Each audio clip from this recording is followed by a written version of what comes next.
अटल विश्वास है कि इस बार राजस्थान की धरती ऐतिहासिक निर्णय लेगी और अमीरों को नकार के गरीबों के बच्चों को ताकत देने का काम करेगी। ऐसा मेरा विश्वास है राजस्थान में इसका। यहाँ की सरकार से भी मुझे बहुत कुछ कहना है। कहना इसलिए है क्योंकि हम लोग प्रदेश की राजधानी में हैं। जैसी चमक सूर्य की मेरे चेहरे पे पड़ी है, ऐसी चमक आपकी जिंदगियों में आ जाए।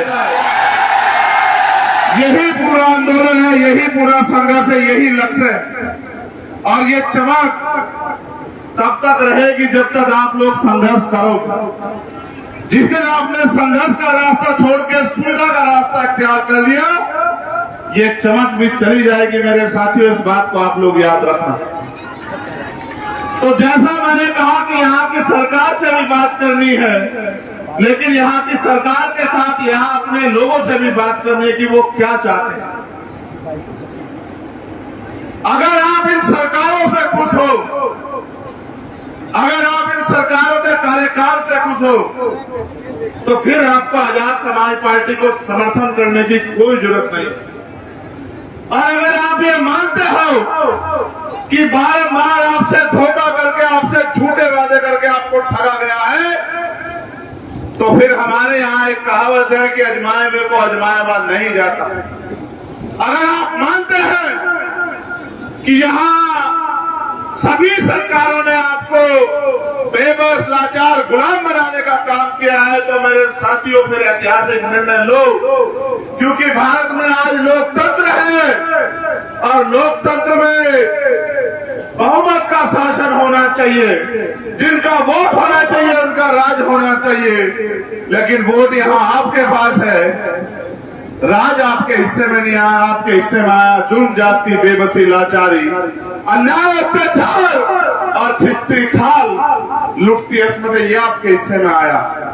बेबसी, लाचारी और कई तरह की बेबसी, लाचारी। अभी यहाँ छात्र संघ चुनाव होते थे, छात्र संघ चुनाव से हवा का पता लगता था। इस बार भीम आर्मी स्टूडेंट फेडरेशन मैदान में आई तो मुख्यमंत्री जी चुनाव से ही मुकर गए। वो कहते हैं चुनाव ही नहीं कराने,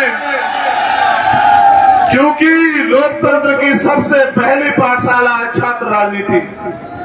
और छात्र राजनीति से जो निकल के आता है वो सरकार के दमन के आगे झुकता नहीं। उसका सबसे बड़ा उदाहरण आपके सामने चंद्रशेखर आजाद खड़ा।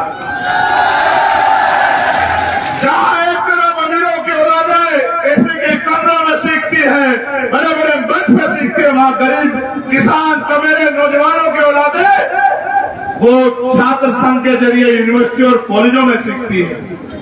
इनको लगा कि नया नेतृत्व खड़ा हो, इनका आपसी गठजोड़ चलता रहे, नए नेतृत्व का निर्माण ना, इसलिए छात्र संघ चुनाव को टाल दिया जाए। याद रखना मुख्यमंत्री जी, आप भले ही सत्ता की ताकत से छात्र संघ चुनाव को ना होने दो, लेकिन आप 2023 का चुनाव नहीं रोक सकते। 2023 का चुनाव होगा और ये युवा शक्ति राजस्थान की काया पलट के रख देगी। इस बात को आप याद रखना। आप नौजवानों की बात करते हो किस मुंह से? आपकी सरकार में सबसे ज्यादा पेपर लीक होते हैं। गरीबों के भविष्य के, नौजवान लोगों के भविष्य के साथ खिलवाड़ होती है। उनके हिस्से को निकाल दिया जाता है। मैंने